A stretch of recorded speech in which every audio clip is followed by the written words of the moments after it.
The problem of evil and suffering.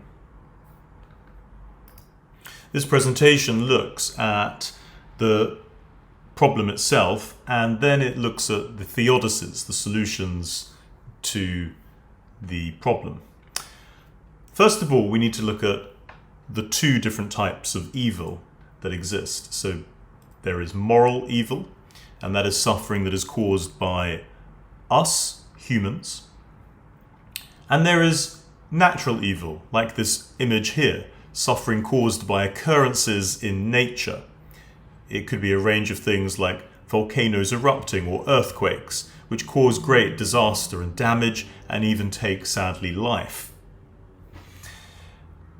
There could be an argument had that a lot of what we call natural evil could be at the hands of moral evil, such as, for example, things like climate change, the greenhouse effect, if we have contributed to that natural disaster of some kind. But that's for another time. The logical problem of evil is one which is one of the biggest points of philosophical contention amongst believers in God. It seems, as this image shows, that it's inconsistent that evil can exist when you have the belief in an omnipotent and benevolent God. So a God who is all-powerful and a God who is all good or all-loving. You end up with this logical contradiction. So you might put it like this: evidence for evil cannot be denied. That would also highlight the evidential problem of evil, that there's so much obvious evidence of evil in the world that you can't deny the fact that it exists, and how can a God who's all good let that happen? The omnipotence of God, God's all-powerfulness, is central to Christian teaching. It's worth noting that this topic uses Christian theology to debate and discuss. And the benevolence of God, the goodness and the loving kindness of God, is central to that Christian teaching. And so it's impossible to get away from the logical contradiction in Christianity, that God is all-powerful, that God is all good and loving, and there is clear, undeniable evidence that evil exists. So we turn to Epicurus, a Greek philosopher who came up with the following idea and posited these questions to discuss this very issue. Is he, God, willing to prevent evil, but not able to? Then he is impotent. Is he able, but not willing? Then he is malevolent. Is he both able and willing? Whence then is evil? This is the logical problem of evil first thought of by Epicurus. You see, if God is all-powerful, then surely he would be able to prevent evil. So you might conclude that he's not actually all-powerful. Maybe you might argue that if God is all-loving and all-good, he would want to prevent evil. But since he doesn't, then we might argue that he's bad and evil himself. Why is there evil then, if he is able to and wants to? So this is a logical contradiction. John Mackie, who discusses in his essay Evil and Omnipotence, which forms part of one of the set texts that you have to analyze, and you can click on this link to go to a comprehensive, in-depth analysis of that text. He argues that these three principles are inconsistent and they can't be made compatible. So he builds upon Epicurus's problem. He suggests that no valid solution has actually been found that does not compromise or remove one of the attributes of God. In particular, he zones in on God's omnipotence. Therefore, he argues that it is the hardest challenge for a theist. David Hume believes that the problem of evil is a good argument against the existence of God, or at very least the existence of the God of the Bible. For Hume, this is a valid argument as to why some might claim there is no God. This links as well to the topic on critiques of religious belief when discussing reasons for the rise in atheism. So let's look at some general religious responses then. Some Christians believe that evil and suffering is a punishment from God for sins committed by people on earth. One of the problems with this view, however, is that suffering, when we look at it in the world, seems to be random. So, for example, Job in the Old Testament was punished severely as a test by God. His family members were killed, his livelihood was wiped out, his own body suffered immense pain and trauma. But he hadn't committed any sin, according to the Bible. And those who commit evil acts at the same time seem to be getting away with them. And so when you put Job in the mix and you put the fact that there are innocent people that suffer and evil people, wicked people that seem to get away with things that they do wrong, it's inconsistent to say that God always punishes sin with suffering. Some would argue that suffering is a test from God, that it's about your individual faith in God, and typically the Abrahamic faiths, Christianity, Judaism, and Islam, believe this. But some problems with this is that if God is omniscient, if he's all-knowing, why would he need to test a believer's faith? Surely he would simply know, without having to test them with extreme brute and suffering, how strong their faith is. Others would argue that it's the devil, you can blame him. So some Christians believe that evil is in the world because the devil, Satan, who was an archangel and chose through his own free will to turn against God, which is a very Christian theological understanding of the devil, he roams the earth seeking now to inflict evil and suffering until the end days. Well, the problems with blaming the devil is that if God is all-powerful, surely he could stop the devil. And if he doesn't, it begs the question, if God is the creator, then perhaps he created the devil. And that would make him responsible for suffering, not the devil. Well, let's turn to some of the theodicies and solutions then. So a theodicy is an attempt to show that evil does not rule out the idea of God. There are a variety of ways in which philosophers and theists have attempted to do this and make a defense for God. So a theodicy is defending God in the face of the problem of evil and suffering. So we're going to pick out some of the main defenders of God. The first is Augustine's theodicy, Saint Augustine. Now, Saint Augustine, an early church Christian father, argues that evil is a privation of good. So in other words, evil is the lack or the absence of goodness. He would point out that God has not created, therefore, evil as a substance, as a thing that you can talk about. It effectively doesn't exist. So, for example, the evil of a disease is simply due to the privation, the lack of good health. Often people liken this to darkness and light. In physics, you would know that darkness isn't something that is a substance. You can't light a match of darkness in a room and make it go dark. What you would have to do is remove the light from the room, turn off the light in the room, and then you have darkness. And that's how Augustine understands evil.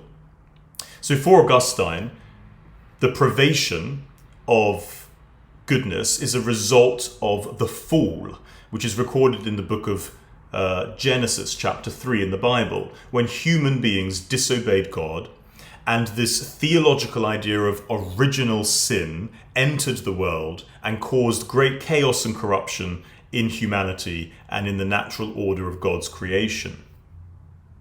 So original sin is then passed down through the bloodline of Adam, and it's something which was seminally present in him. So through his procreation, through his semen, effectively, spiritually speaking, original sin has passed down like a hereditary curse. And for Augustine, this explains both moral evil and natural evil. So what are some strengths and weaknesses of Augustine's theodicy? Well, let's take the first strength. It's a very consistent concept that he puts forward, which promotes classical theism, the idea that God is all-powerful, all-loving, all-knowing, and he's not responsible for evil. So a strength of this defense is it doesn't blame God and it keeps his attributes intact. The responsibility for evil is recognized, but it's attributed to humans, not to God, because of their free will. And free will is the reason, therefore, for our suffering. And evil and suffering could be a price worth paying in order for us to have our freedom. So evil and suffering exists because we have free will, because of the choices that we make. Some of them are bad, some of them are good. And therefore it's a price worth paying, otherwise we would be automatons, would be robots. And it offers a natural evil explanation too, so it can help us understand why natural disasters occur.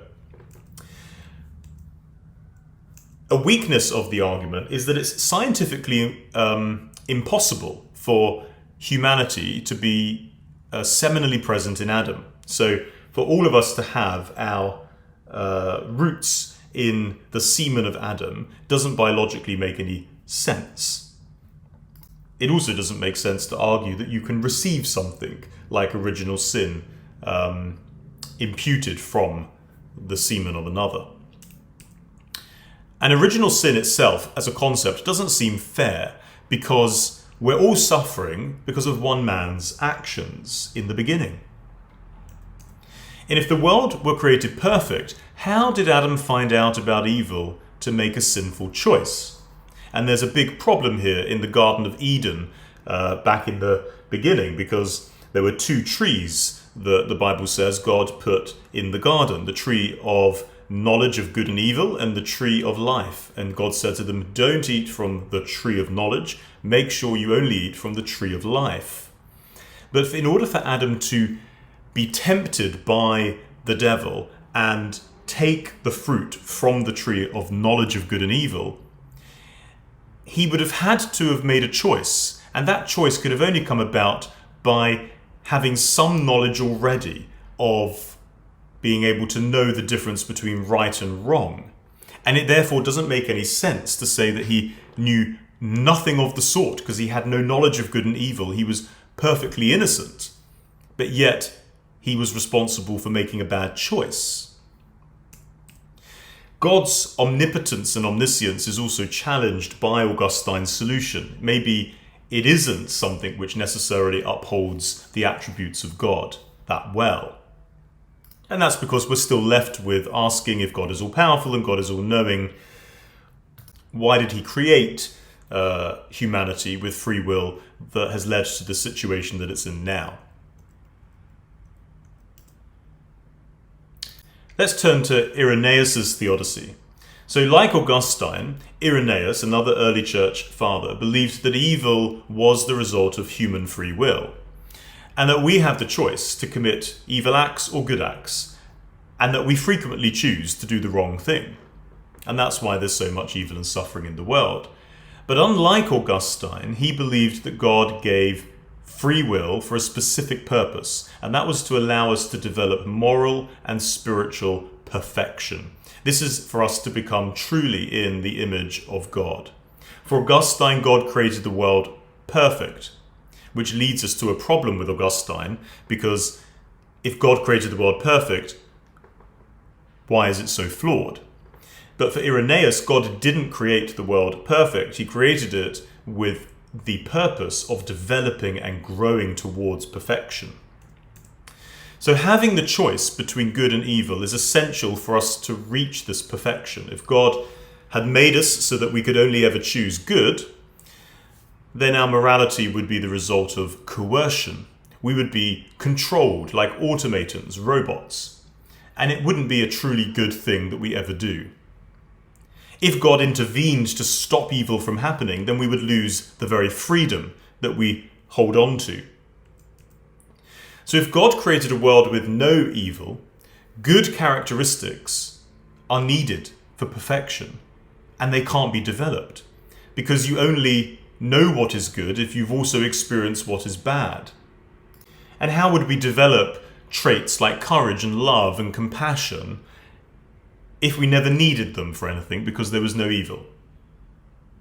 Our free will caused evil, but it had a greater, higher purpose. And for Irenaeus, our freedom has caused evil in order for us to develop morally.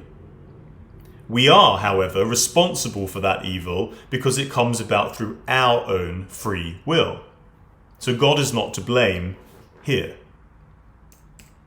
So eternity in heaven, Irenaeus argued, would make up for all of the suffering that we experience on earth. In heaven, all of humanity would achieve moral perfection.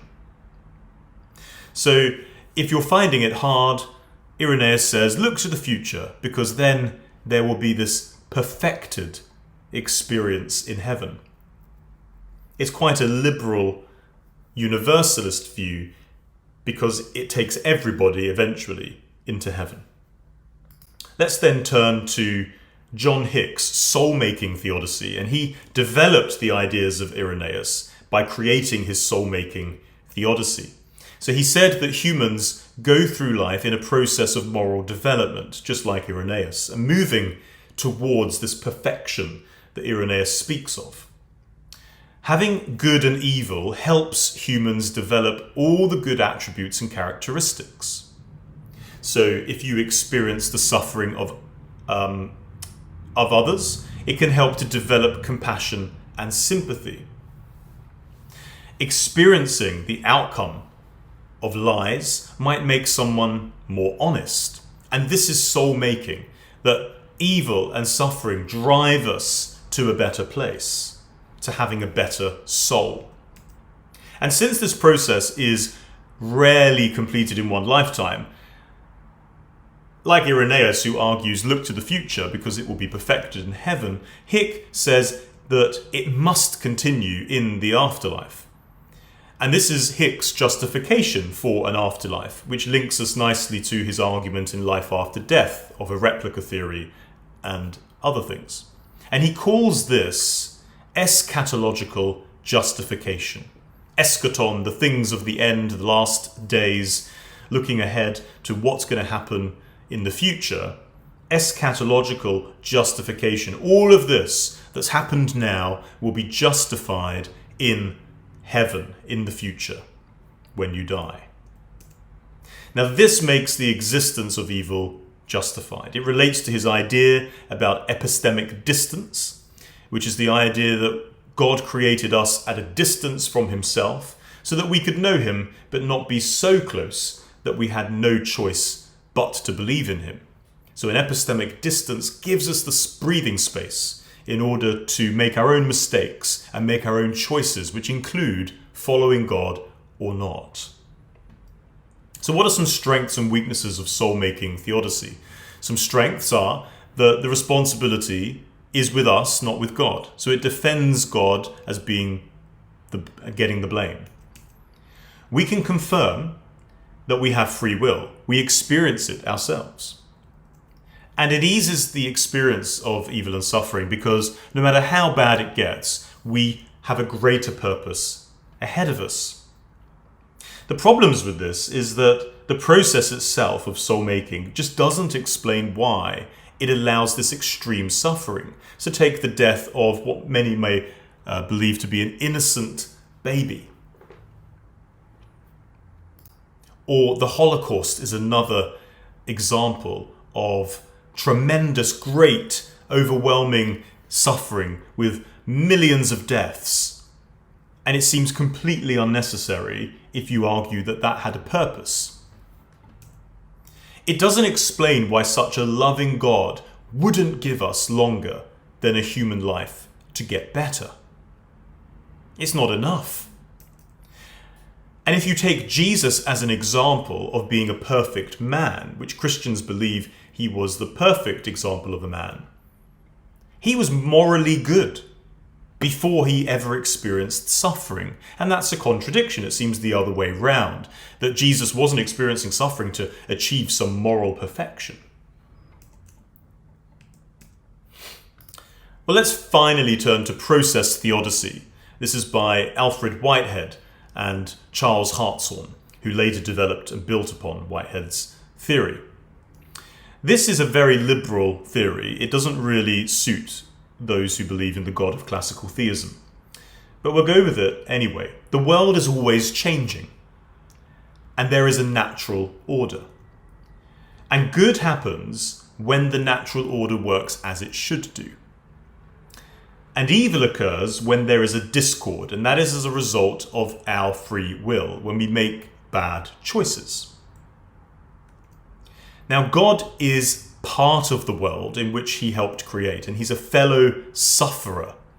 And because God doesn't have omnipotence in this theodicy, it's limited. Well, he does have it, but it's limited. And indeed, his benevolence, his goodness, his omniscience, his all-knowingness, his transcendence, being above and beyond, all of those things either don't exist or are limited from the traditional view of the God of Judeo-Christian teaching. So he's in the world, he suffers with us, and that he is also a creator of some kind means that he's in a way responsible for the creation of evil, because he doesn't do anything about it. He can't. In fact, his hands, so to speak, are tied. Now, does the good created here outweigh the evil? That's an interesting question when thinking about challenging process theodicy. Leibniz's possible worlds theory is also the last thing I want to highlight. Built upon by Alvin Plantinga when we looked at the ontological argument. The theory of the best of all possible worlds goes like this. Premise 1, God can conceive of infinite universes. Premise 2, only one of those universes can exist. Premise 3, God has a reason for doing what he does. Premise 4, God is good and benevolent. Conclusion 1, therefore, of possible worlds, he would choose the best one. Conclusion 2, therefore this world is the best possible world, despite the existence of suffering. This argument for Leibniz was a way of dealing with the problem of evil and suffering. He was arguing that no matter how intuitively, no matter how much we feel or think that this world is evil and suffering and corrupt and no good, and perhaps God could have created a better one, and why didn't he if he was all-powerful and all-knowing and all-loving? This is Leibniz's way of saying, despite what we perceive, this logically has to be the best possible world that God could have ever created, and therefore he remains with his attributes intact.